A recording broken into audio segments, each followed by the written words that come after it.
Welcome everyone to this panel discussing the GFC and have we learnt any lessons yet? I hope you found that video amusing. Of course, there is a serious side to what's going on at the moment.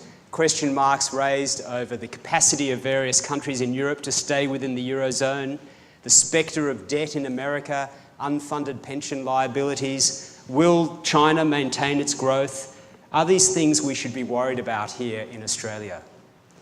And have we learnt any real lessons from the financial crisis of the past 5 or 6 years? These are some of the things that we're going to be looking at and discussing with our panellists here. So let me welcome them for you and introduce them. On my immediate left is the Airport Economist and the J.W. Neville Fellow in Economics at UNSW, Mr. Tim Harcourt. Welcome. G'day. On his left is a man, of course, who needs little introduction. You'll recognise him from the papers as the editor, the economics editor in the Sydney Morning Herald, and of late, the happy economist, Ross Gittins. And on his left, a former senior banker at Chase Manhattan, New York, and currently a partner in Pharos Coaching in leadership development and executive coaching, Dr. Oliver Greeves. Well, Tim, quite appropriately, as an airport economist, you've quite literally just stepped off the plane where you've come from Canada. Just this morning, that's right. This morning, great. Well, how do you see us faring relative to countries abroad when it comes to the GFC? Well, pretty well. I mean, as the Americans say, we've gone from down under to down wonder, because basically Australia's the place that hasn't had a recession for 22 years, and everything that we've done, particularly starting with the decision of Paul Keating to float the dollar, or Bob Hawke to float the dollar, depends who you talk to. No mention of it in the Latham diaries, but the decision to float the dollar, open up to Asia, meant that Australia's got very good domestic policy, and of course moving towards the Asia Pacific means we've gone from the tyranny of distance to the power of proximity. So it's a good story, but not such a good story in North America or Europe at the moment. Right. Oh, well, that's pleasing to hear to start with. Perhaps, though, the GFC has raised some fundamental questions about really our economic and financial system as we know it. I might turn to you, Ross, as our chief economist here. Hardly. We haven't got an Indian economist, we've got a chief economist. Or a happy economist as well. Should we really have so much faith and confidence in the free market? Well, for a start, I don't believe there is such a thing as a free market. All markets are regulated to a greater or lesser degree. What we have been experiencing is, if you like, an experiment in greatly reducing the regulation of the financial system, where the Americans went a lot further than we did, and we're looking in a lot better shape than they are. And I think the lesson from all that is really that markets are fine. I'm a great believer in the capitalist system. I can't think of a better way to organise the economic dimension of our lives than via markets. But markets do need to be guided. They do need to work within a framework, a constraint, where to a large extent the capitalists get saved from their own excesses, held back from their own excesses. I mean, that's really part of the story to why we came out of the GFC so lightly, because we limited our banks' ability to merge. We got them to the point where we were down to 4 major domestic banks. They would love to have been able to take each other over, but successive governments said no, we're not going any lower than 4. We had very tight prudential supervision of those banks, and they kept out of trouble. There's a sense in which the politicians who went for years enduring and resisting their pressure to give them greater freedom to do what all their business instincts led them to want to do, they were the chief beneficiaries of the fact that our politicians, for their own reasons, wouldn't let them. So So it sounds like from what both Tim and Ross has been saying that part of our success of late is that we've struck a good balance between letting the market run but regulating. But you've touched on the issue of sort of the need for a certain level of self-interest to motivate those in the game. Oliver, you've had many years' experience in banking and insurance. How do you think we can best tap into people's self-interest without letting it come back and bite us? Well, I think, you know, my career sort of spans the whole recent financial story, starting off at a time when banks in the States were quite a bit different from what they are today, right through to the recent past. And, you know, the compensation issues and the issue of the corruption of values, I think, is at the heart of all of this. And it's one element. I think there are three elements altogether that you know, have underlined the big problem, mainly in the United States and London. And I think that the compensation aspect of it has been probably the most influential in terms of undermining values such as they were in the banking industry. And people rightly responded with moral outrage at the size of these bonuses and what traders were able to take home. But part of the problem seems to be the pay was so short-term in its orientation without bearing the risks which another generation have to accept. So how can that be addressed? Well, I think that you know, compensation is going to be discussed for a long time to come. But the big problem I think that occurred was perhaps less that people took home lots of money that they hadn't really earned, than the fact that it really corrupted the risk management systems, because people were really intent on driving through transactions which were fundamentally risky because there was a big pot of gold at the end of it for them personally. And that, I think, is the issue which really worries regulators. Now, I think now that the horse is bolted, I mean, I think now it's coming back into a better system of balance between risk and reward. But that I think is one of the key issues. Tim, you've invested a lot of your time in the trade union movement and the Labor Party. Do you see it almost as an inevitable consequence of our system that there will be an increasing inequality in wages? Well, no, it's not. It's not inevitable, nor is it particularly desirable. One reason I think Australia has been relatively successful as a society as well as an economy is that we've balanced the right to a fair go in terms of distribution and the right to have a go in terms of entrepreneurial spirit that we've got, particularly through immigration and a lot of the imports of human capital that we've had. I actually think there's two things that are important, just picking up on Oliver's point about values and trust. Senior kindly mentioned the Airport Economist. There is a chapter about Argentina called Don't Buy From Me, Argentina.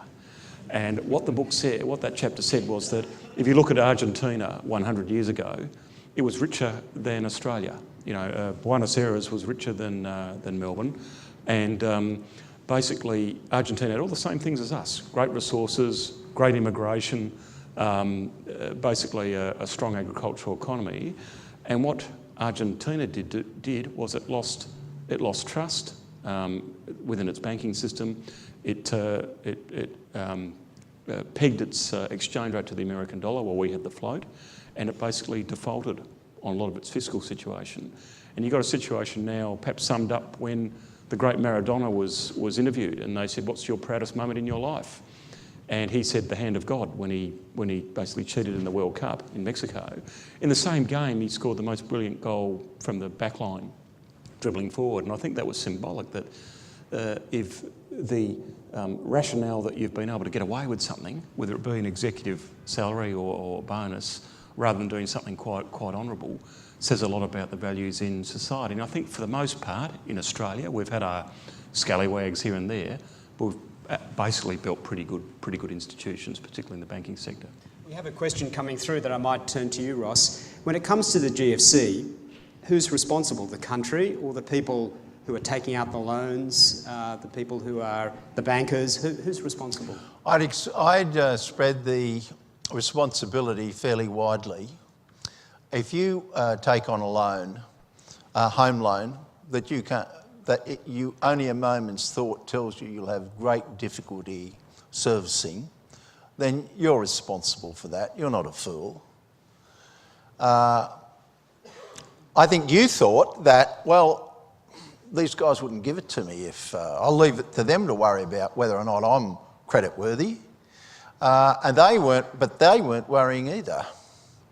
Now, I think then, so I think, you know, when I take a loan that I shouldn't have taken, that overcommits me, that I can't possibly repay, you can criticise me, but you can also criticise the people who gave me the loan. They didn't think seriously enough about my ability to repay. That gets to the point that Oliver mentioned, which is distorted, perverse incentives. This is the lovely economist phrase, perverse incentives. Incentives where people got paid to do silly things. And that does a lot to explain the GFC. At the same time, the regulators, governments and the regulators who work for governments really need to ensure that people don't have that much liberty, that they can make silly, short-term, self-centred decisions, and in the end, create great difficulties for the community, including great difficulties for taxpayers who, if your institution is big enough, really have no choice. Governments in the end have no choice but to bail out these outfits. You cannot just let them hang out to dry, because that will do so much damage, collateral damage, to all the ordinary people in the economy. Given that, when you work back from that, then you say we have to set rules for these guys, because if they screw up, we will have to pick them up, carry them, fix things up at great expense to the population generally. So I'd express that I'd share the blame quite widely. Oliver? Yeah, I'd like to make another point about that. This actually refers more to the US than here, although maybe you can see some parallels here as well. And that's the subject of what's called regulatory capture, which is when people from the banking industry join the political process, and they are brought into positions of authority in various government oversight organizations, and they bring with them their friends from in this case, Wall Street. And then those people change the regulations to basically satisfy and suit the conditions in which they've prospered. Now, that hasn't been talked about a lot in the press over here, but it has been a great deal discussed in the US. And I think that that is actually something that we don't think about a lot. But the Democratic Party in the US, which is usually the party that's worried about Wall Street and about money politics and so on and so forth, made a sort of an alliance, if you like, during Bill Clinton's time with Wall Street. And many of the people that ran Wall Street, people like Robert Rubin, came over and became the Secretary of the Treasury and brought their friends with them, entered many other agencies as well. And I think that that is perhaps something that is worrisome, that alliance, if you like, between moneyed interest and political interest. Would you like to comment on that? Both Oliver and Ross made a good point about the relationship, as you said, between relative wages in the labour market and trust in a society. I mean, I've just come back from the United States. If you think the whole post-war consensus in the United States was basically a compact that said capitalism will bring great gains and wealth creation to the economy, but the American worker will get a fair share, and they did so right up until 20 years ago, where we're now in a situation where 90% of American workers haven't had real wage increases, and the great labour mobility that we used to see in America has gone. When I was at graduate school in the United States looking at the labour markets in Australia compared to the United States, they had half our unemployment rate. Now the positions are reversed. And even then people said that, well, we have low minimum wages in America, but people have the mobility to move up the ladder. Now the recent work in the US labour market shows lower minimum wages, no real wage gains. Labour mobility's gone, they're not able to move up the labour market, and of course they got double the unemployment rate that we've got. So they've really lost that trust they had between capital and labour in America. And what I've read lately is that possibly in this recovery in the States now, it's almost a jobless recovery. And if not jobless, that, as you're saying, the real wages haven't been maintained. They haven't got the institutions. I mean, when I was at graduate school, everyone told me, well, if only Australia got rid of the Arbitration Commission and trade unions and the ACTU and collective bargaining, we'd have this wonderful nirvana labour market like the United States. But you've actually seen Australia, with all those terrible interventions that we have, generating jobs at a faster rate than the United States, and having low unemployment, and having a positive view towards immigration and the role it plays in the economy. So it's quite an important test case. Before we move on to consider what are some of the values which I guess this exposes the global financial crisis, I'd like to just throw another question to you, Ross. Do you think we should expect more frequent fluctuations, more GFCs? Is the system prone to fragility? Well, all capitalist systems are prone to cycles of boom and bust. We go through occasional periods of overconfidence where we think we've beaten the cycle, but in every time we've thought that in the past, the people who've thought it have ended up with egg on their face, and that's perfectly true of the GFC. So there's that. One of the things that I want to observe is that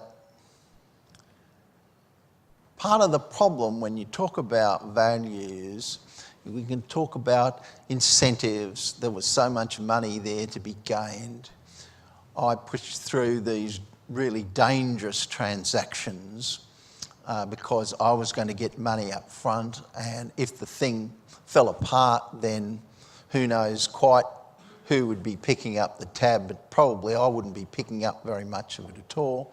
You can say all that, but at another level, the way human nature works is that we pick up our ethics, our standards of acceptable behaviour from the behaviour of the people around us.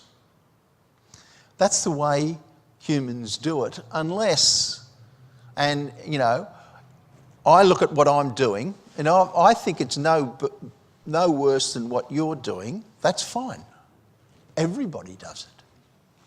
Probably everybody doesn't do it, but that's what I tell myself.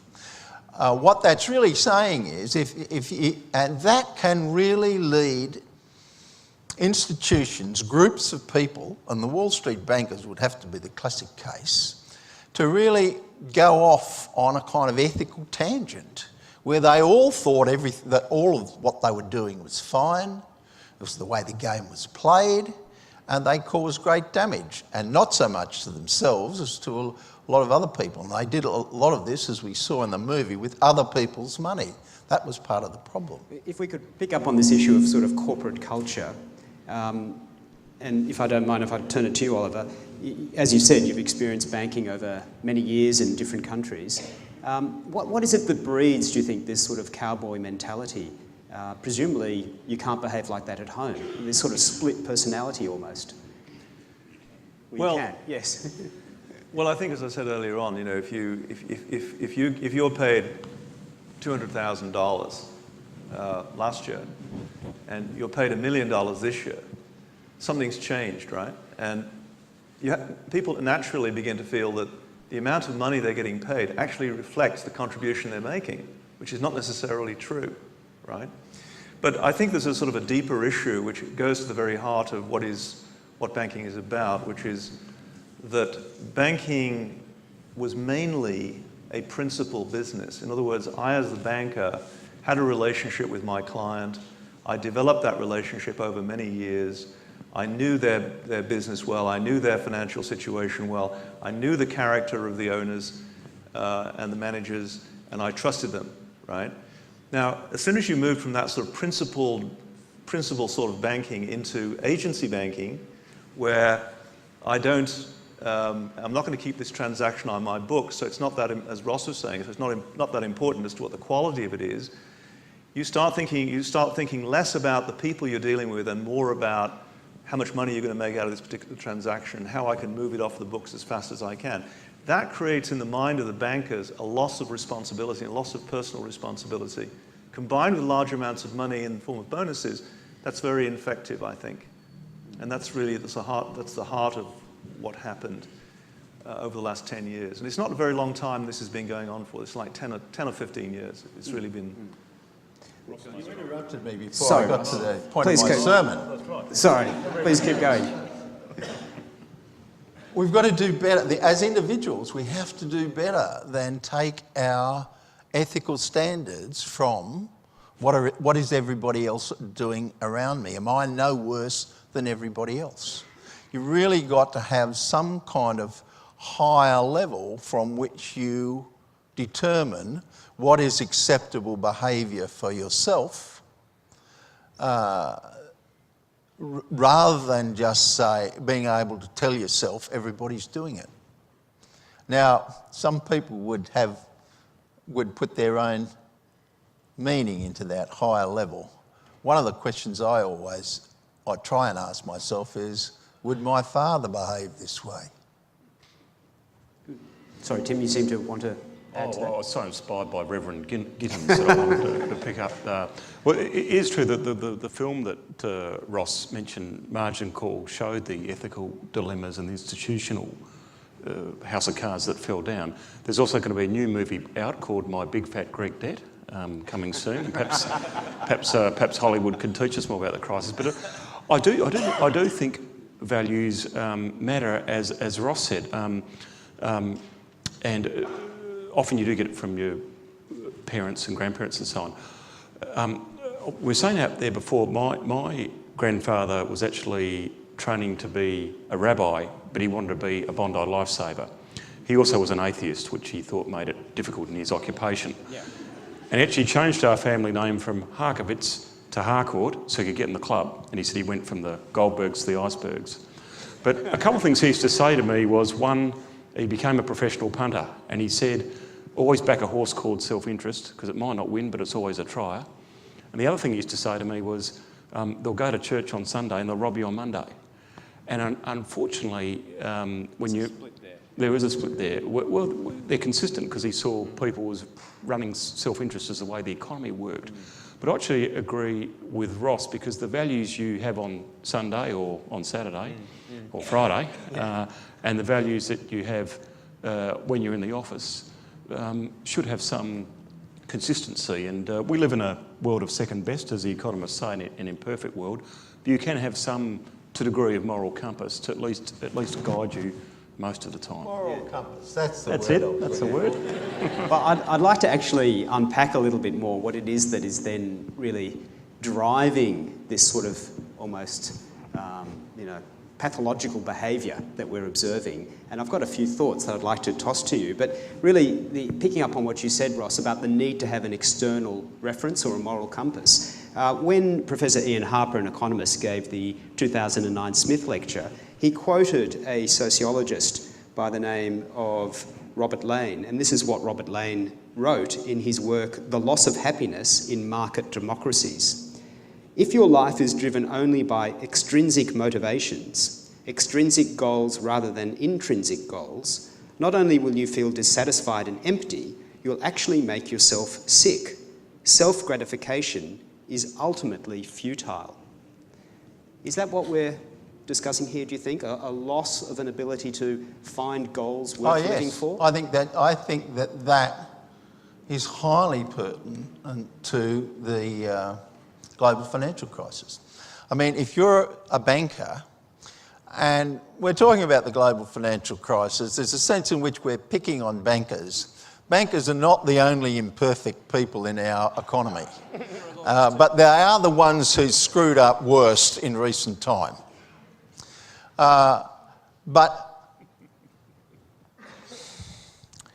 my best friends are bankers, Ross. Well, Not anymore. you do need to consider the intrinsic nature of your job. I mean, you're there. You know, we used to, before the GFC, there were plenty of economists telling us how wonderful the explosion of the financial services sector was, what a great thing it was for all of us, how risk was being managed more successfully. Turned out that risk was being managed very, very badly. And that's, you know, when you have a disaster like that, that's when all the risk comes together and explodes. At any rate, what you really need to be doing if you're taking an intrinsic attitude to your own job is doing your job well for its own sake. And that means if you're helping people manage risk, you focus on helping them manage risk. If you're helping people borrow to buy a home, that's what you focus on, making sure that they get a decent deal, a fair deal, that they pay a fair price and they get value for money. That's the intrinsic approach. When you start saying, well, look, I'm actually a bit bored by all this. I'm really, what I'm attracted to is that this particular deal would make me a lot more money than that deal over there. That's when you switch to an extrinsic approach, where you're not doing it because there are useful, worthwhile, beneficial things that bankers do to help other people in the society. You're doing it because you want the money. So we've lost sight then possibly of the role we're playing in society for the good of others. Yes. I'd like to pick up though on a comment. And I might say the point is that I believe that when you stick to looking for intrinsic satisfaction, there's a lot about this in my book, by the way. A lot of discussion of the relationship between money and happiness and work and happiness. When you stick to doing your job well, one, you get a lot of satisfaction out of it, I believe. And two, you are helping other people to achieve their objectives, helping people find their dreams, as I heard Gail Kelly saying the other day. You didn't know that West Bank bankers were on about helping people fulfill their dreams, explore their dreams, but apparently that's what they are. Well, actually, you can be genuinely about that. Well, it's you good may to have, not be, but you can be. From St George originally. It's good to have a good word for bankers. But Oliver, you mentioned, you know, that scenario of someone whose salary just increases fivefold, and the temptation to think that our value is how much we contribute. Is it because we really only can, in the end of the day, value things which have a price, do you think? Well, it's easier to value things that have numbers around them, as we all know.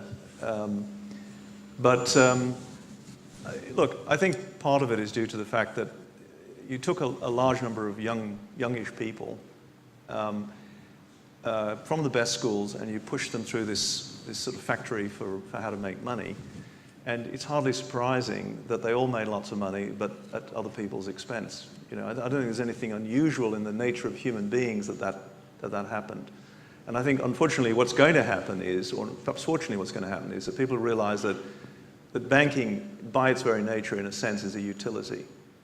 Not least because you have the too big to fail doctrine supporting it. And so it will go back to being, I think, a much duller and less money-making type of a business, thankfully. You know, I think it'll go back to that. But I think your question really has got another angle to it, which is, you know, is it possible for people to actually have values that they can actually take, you know, with some courage and some perseverance that they can actually apply? And I think it's the lack of people willing to do that and to stand up. Because I can remember in my career, you know, a handful of people that stood up and said, this is wrong, and I'm not going to support it, even though there was some risk to them in doing it. And we need more people like that. There needs to be a culture in the banking system that encourages that. Tim, just three quick points. Adam Smith the father of economics, was actually a moral philosopher, and his theory of moral sentiments is probably a more important track than the Wealth of Nations, and he always had a moral point to how we engage and grow the economy. On the other hand, Milton Friedman, the father of free market economics, always said the only moral duty of a business is to make a profit, and that's that. Quite a shift in 2 centuries. Quite a shift. I was talking to Paul Keating a couple of months ago, and he said his dad was an employer. He made a concrete mixing business in Bankstown, member of the Labor Party, profoundly religious. He thought he should be a good employer because his values portrayed that. And in some ways, it's not just waving the finger at these naughty bankers and so on. I think people on the centre left need to also put their case against unfettered capitalism, against the ravages of the free market. If you look at the post-war performance of the welfare state in Britain, in Europe, in the United States, never have, in the history of civilisation since Moses was wearing short pants, have so many people had so many life chances because of the National Health Service, because of the provision of public goods and public education. So I actually think people who believe in fairness and strong institutions need to put their case a bit stronger out there. Ross, I might turn to you. You, as an economist, you must like equations. You've written on the issue of happiness. I take it that we think that if we have more stuff, we'll have more choice. And if we have more choice, we'll have more freedom, and therefore we'll be happier. Is there a problem with that equation? Well, there is. And by the way, if I was happy with equations, I'd be working in a university.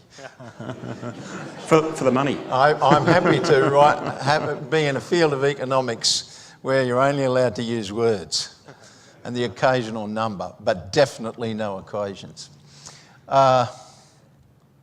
Sorry, what was the question? Is basically our drive for stuff driven by... Yes.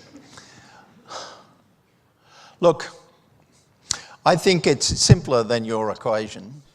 The fact is that we do gain gratification from getting a pay rise, buying a new fridge, buying a new car, buying a new house.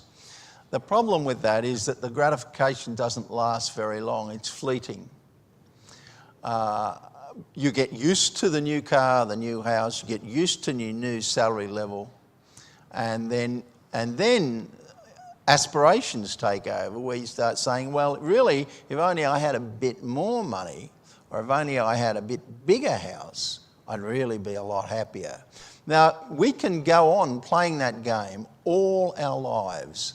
The psychologists call it the hedonic treadmill, where you're on there, you're running, and there's always something you're running towards that is going to make you happier. You never really get any happier, but you keep running, you keep acquiring all these things. We've got to get above that and realise that although there is enormous temptation in all our minds and lives to fall for this proposition that a bit more, a better car, whatever, would make us happier, that it won't. It never has in the past, it won't in the future. And there ought to be some other things that offer us much more lasting satisfaction. I believe those things are about doing your job well, finding a job you like, and moving around until you do find a job you like. Quite probably that job will be something that you're actually good at. If you can get into the combination of being good at it because you like it and liking it because you're good at it, you're really winning. And then after that, you start worrying about finding someone who'll pay you a reasonable wage to do it. People can be locked up, people can be imprisoned by the fact that I hate this job, but I'm spending every cent of the money they pay me. So I'm just unable to move to a job that I might find a lot more satisfying, but it doesn't pay as well. There are any number of people who are imprisoned in that way, who lack freedom. But we've just got to control our own materialist urges and realise that things like our relationships and the satisfying jobs can in fact give us far more satisfaction than continually acquiring stuff. You've used some pretty strong imagery of being imprisoned in this hedonic treadmill. Oliver, if we think of Jesus, he quite famously said, watch out, be on your guard against all kinds of greed. A man's life does not consist in the abundance of his possessions. So how do you personally grapple with this tension? Well, Jesus also said, what does it profit a man if he gain the whole world and lose his own soul? I mean, when I look at that sort of an issue, I think obviously Jesus is using a sort of a form of exaggeration to make a point.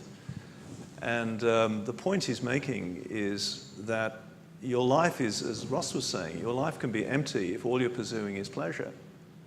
Pleasure is very unsatisfying. It does fill up your life to some degree, but it leaves it empty, especially as you get older.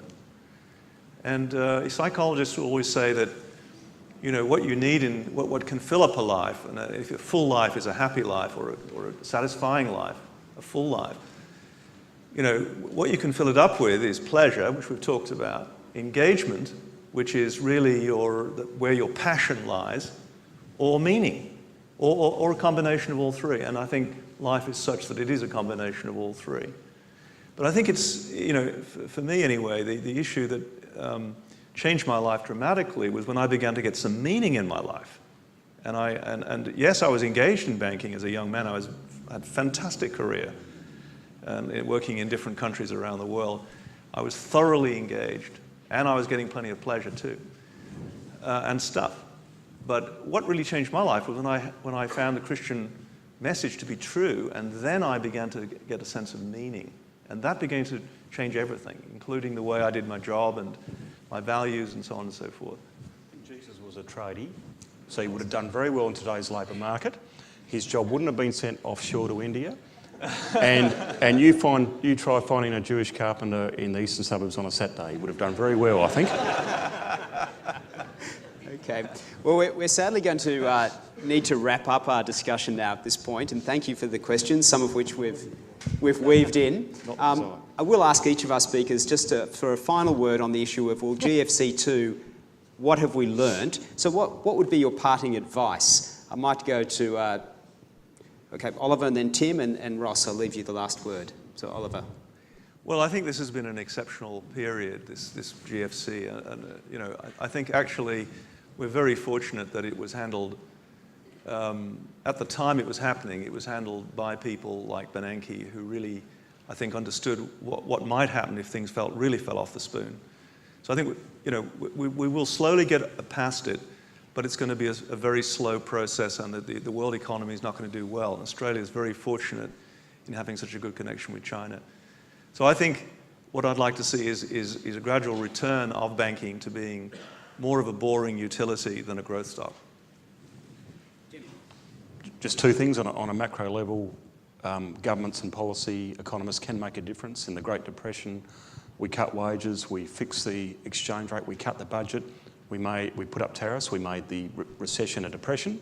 In this crisis, we ensured we had open trade, we had a floating dollar, we had a stimulus package, and we made sure that wages grew in line with productivity. So we did well in Australia. So you can make a difference. And at the micro level, your values do matter, as Ross said, in terms of looking for happiness. My wife was in a book club, and she used to come home and say, gee, I hate going to this book club because they're all bankers and lawyers and gynecologists from South Africa, and they live in these big houses in Bronte. I feel very poor.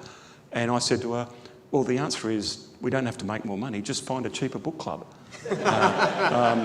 So how we think about relative wages matters as well. Okay. Ross.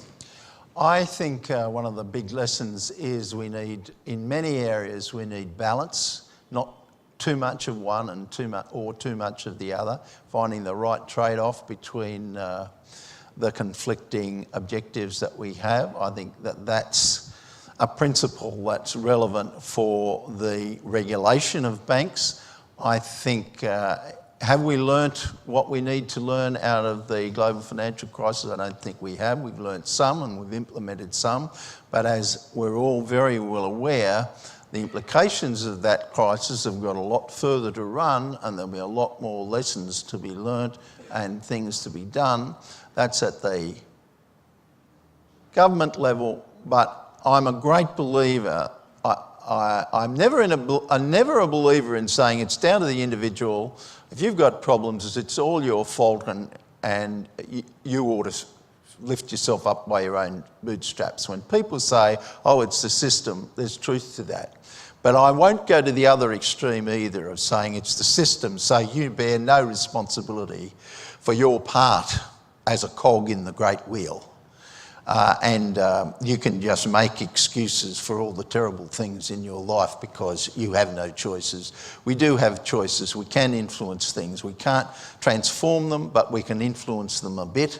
And we ought all to be working on making the part that we play a better part and solving our own problems to the extent that we can. Well, thank you very much, Ross. Well, I hope today has stirred you into thinking about perhaps what are some of the underlying reasons for this crisis and some of the lessons that we should be considering, not just for the economy, but really for ourselves as individuals.